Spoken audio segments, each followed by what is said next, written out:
Obviously, a good win tonight, Coach.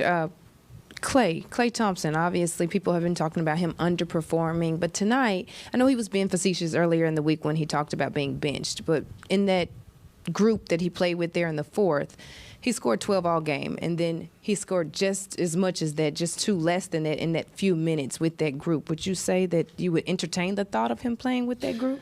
Yeah. Well, he's playing with that second group, routinely. We take him out early in the game and then bring him back so that he can help anchor the bench unit.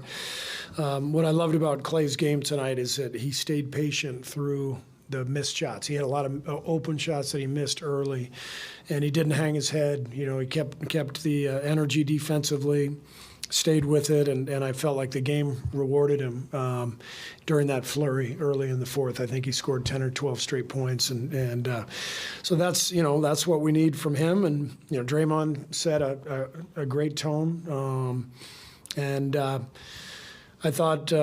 But the story of the game was really the bench. Brandin, Dario, Corey, J.K. They were fantastic and really controlled all their minutes while they were out there. It was fun to watch.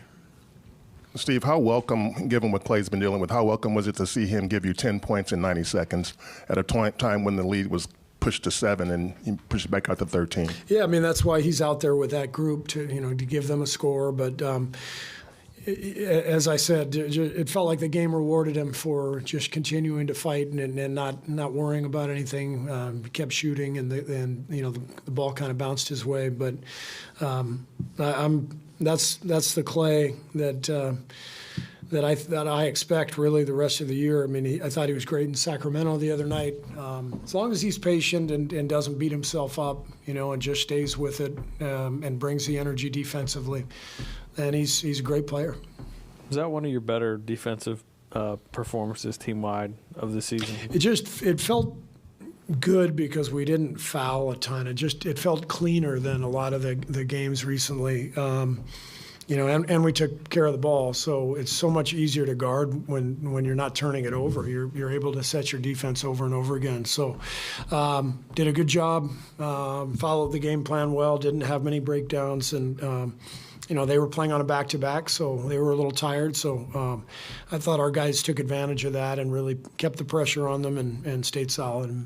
Beyond just hitting shots, what did you think of Kuminga's overall night? It was great. He didn't foul, not one foul. And he's out there guarding Kawhi and Paul George and, really tough matchups and used his athleticism, had 5 rebounds in the first half, dove to the rim, and then took the 3 when it was there. The game just felt really clean to me for J.K. Like he kept it simple, and that's what we've been harping on, and very happy for him because J.K.'s a great young guy. He wants this so bad, but he gets frustrated at times, like a lot of young players. And things haven't gone his way lately, and he really stayed with it. So the approach paid off, and I'm really happy for him. I think you've mentioned that you'd like to see Brandin Podziemski shoot more, but what do you think about his shot choices and the way that he attacked? Brandon's just a winner. I mean, he makes plays out there. He makes every kind of little play that you may or may not notice, deflections and boxing out. And, he made a really good kind of double switch on their last time out when they tried to run their play.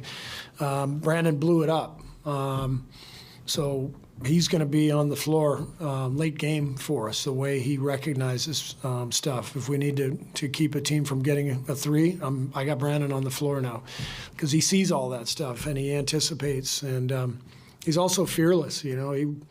He just attacks. He wants to be out there and he's not afraid of anything. You mentioned before the lack of fouling and also taking care of the ball. How do you harness whatever it was that led to that for you tonight, moving on, against the Clippers again on Saturday and other games where it might not be as settled and complete? Great question. And I don't know what the answer is because we harp on it all the time. But, Ron Adams just said we should have a sign that just says no buffoonery. So maybe a sign that says no buffoonery. I mean, maybe that'll work. I just think that I talked about this in preseason with you guys, like, we're not the same team we were 5 years ago. So chaos doesn't pay as much as it did back then, when we could just generate pace and energy and extra possessions and afford to turn the ball over and take bad shots. We just have to be more solid with this team, and hopefully we can get that to be a constant and not just one night. Yeah. No more buffoonery. Thank you. Took a while. Was it somewhat of a pleasant surprise to see the second unit play so well without Chris? I mean, because probably there had to be some question as to how they would do without him. I would not call it a surprise, honestly. I said yesterday when the injury news came out, or when we knew these guys were going to be out, this team is deep. This team is, we can play up to 13 guys. They all could be in the rotation. So you saw what Corey Joseph did out there tonight and in Sacramento. The guy's a pro. He's a pure point guard. He never makes mistakes. He's really good defensively. And, the numbers don't show it, but he was fantastic tonight. So, these injuries to Gary and Chris and Wiggs tonight gave Brandin a chance. You see what he's capable of. So, JK, I thought, had his best game of the season tonight. So you look at all this, and we were missing three main guys, but we got lots of guys who can fill in and really step up and play. Thanks.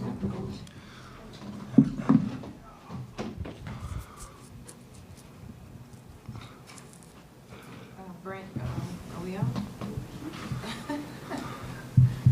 It's okay. Here we go. Test it. Okay, here we go. Brandin, Steve Kerr obviously said that you had a great game. He was really high on how you played tonight and how you performed. Just talk about your performance, how you felt out there, and what you think about it, hindsight. Yeah, I think ever since the Minnesota in-season tournament game, I've had the utmost confidence. I'm already a confident person, but just being out there for 39 minutes that night and playing against the best, I think that I can be out there with anybody, any group, and playing against any group. So me playing 31 minutes tonight, just on the team needed with three key guys being out. So just try to pick up and fill the void as best as we can, and we got a W. That's what matters. You trying to get up the three a little bit more often? I mean, I was open all 4 times, so letting it fly. Steve mentioned like a double switch you had late. Do you remember that specific play? No, I don't. Okay. I think it might have been on an inbound. I don't know if it, but he just referenced it because he mentions that you're seeing stuff even defensively late. Oh, yeah, we're talking about the inbounds pass to Paul, yeah. Just saw it. I knew they needed a 3 at that point in the game, so me and Mo just talked it out. We switched, and, we made him throw it almost to the backcourt.